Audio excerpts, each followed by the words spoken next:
Masih ingat kisah saya sebelumnya tentang Raffi, anak laki-laki usia 7 tahun yang belum paham makna kata diam. Bagaimana kelanjutannya? Bagaimana cara mengajarkan konsep abstrak seperti diam kepada seorang anak? Yuk kita bahas tuntas di video kali ini. Berikut adalah salah satu cara yang saya gunakan. Saat itu Raffi masih asyik merangkak di bawah kursi, tenggelam dalam dunianya sendiri. Saya biarkan dia di sana. Sambil dia merangkak, saya coba pancing.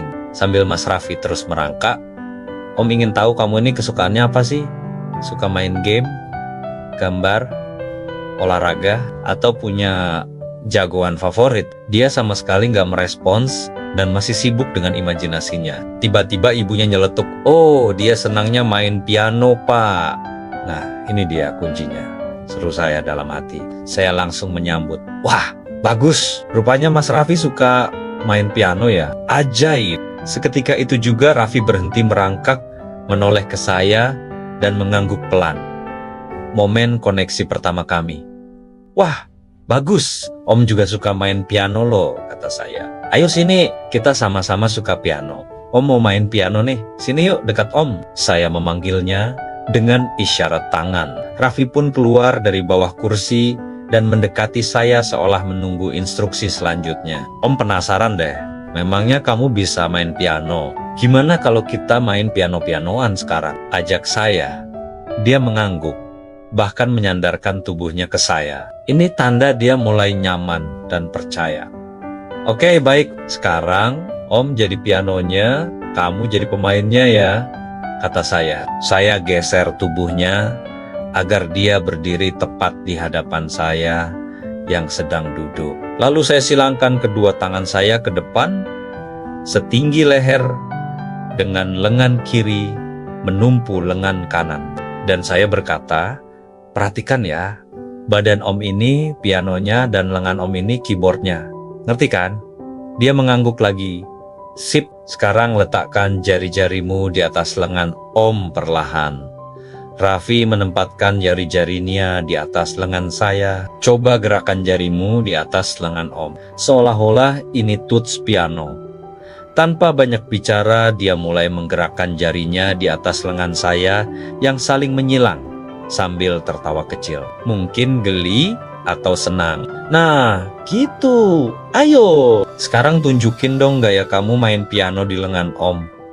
Dia kelihatan mulai berimajinasi. Sambil memperhatikan ekspresinya, saya tanya, lagu apa yang paling suka kamu mainkan? Raffi menatap ke atas, seperti sedang mengingat-ingat. Lagi-lagi ibunya nyeletuk, kamu kan suka lagu Twinkle Twinkle Little Star? Oh ya, sama dong kayak Om. Ayo mainkan sekarang lagu itu di atas lengan Om. Ayo, Twinkle Twinkle Little Star. Raffi menatap wajah saya, lalu mulai menggerakkan jemarinya lebih ritmis sambil tertawa kecil. Dia benar-benar seolah sedang bermain piano. Ayo terus, bagus, kata saya sambil ikut menggangge kangguk dan tersenyum. Saya mulai menyanyikan lagunya Twinkle Twinkle Little Star. Oh, I wonder what you are. Raffi makin fokus pada jari Gerinia yang menari di lengan saya. Wah, hebat kamu. Terus, kata saya sambil menyemangatinya. Nah, disinilah momen krusialnya. Sambil dia asik bermain, saya mulai menanamkan konsepnya secara perlahan. Dengan suara tenang dan jelas saya berkata, bagus, piano itu diam. Diam seperti Om ini. Ya, saya ulangi lagi, piano itu diam seperti ini. Raffi sesekali melirik saya sambil tertawa kecil, tapi jarinya terus bergerak. Saya terus mengulang kalimat itu dengan berbagai variasi. Piano itu diam loh. Seperti ini ya Mas, ini yang namanya diam. Diam itu seperti ini. Diam seperti patung. Dan patung itu diam. Diam seperti ini. Saya ucapkan ini berulang-ulang untuk menanamkan asosiasi antara benda piano, patung, dengan keadaan diam. Ketika Raffi sudah benar-benar larut dalam permainannya, tiba-tiba sengaja saya goyangkan lengan saya. Dia kaget lalu menatap saya. Nah, ini namanya gerak, kata saya sambil terus menggoyangkan lengan. Wajahnya tampak sedikit bingung. Enak nggak main piano tapi pianonya gerak-gerak begini? Raffi, diam saja. Saya gerakkan lagi lengan saya, lalu bertanya, main pianonya jadi susah ya? Mana ada patung yang bergerak, ya kan?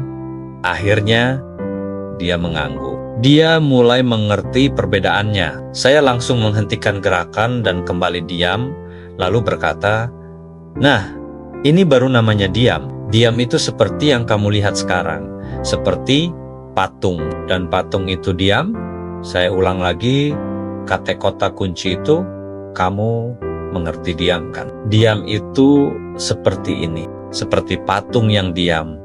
Raffi mengangguk mantap. Lalu saya tawarkan, kamu mau coba jadi piano yang diam?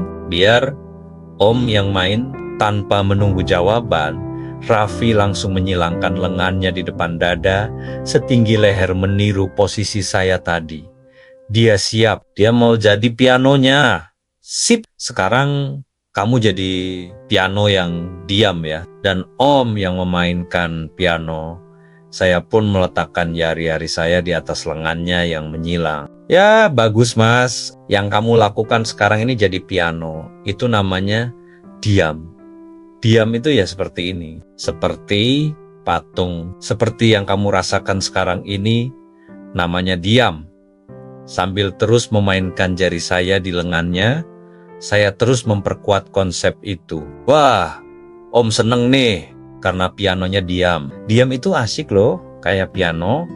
Setelah beberapa saat, saya lihat dia mulai agak bosan. Saatnya mengakhiri permainan.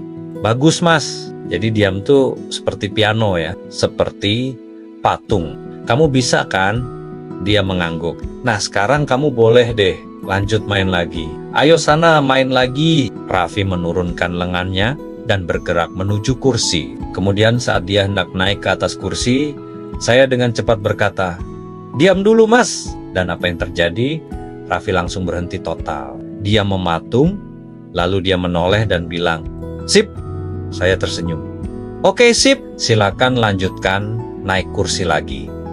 Dan dia pun melanjutkan aktivitasnya. Saya menoleh ke ibunya dan ibunya mengangguk, matanya berbinar seolah baru menemukan sebuah rahasia besar. Setelah itu, saya dan ibunya lanjut berdiskusi. Saya jelaskan dugaan saya bahwa Raffi bukan tidak mau menurut, tapi mungkin belum paham arti kata diam. Kemudian saya bagikan beberapa tips berkomunikasi dengan anak.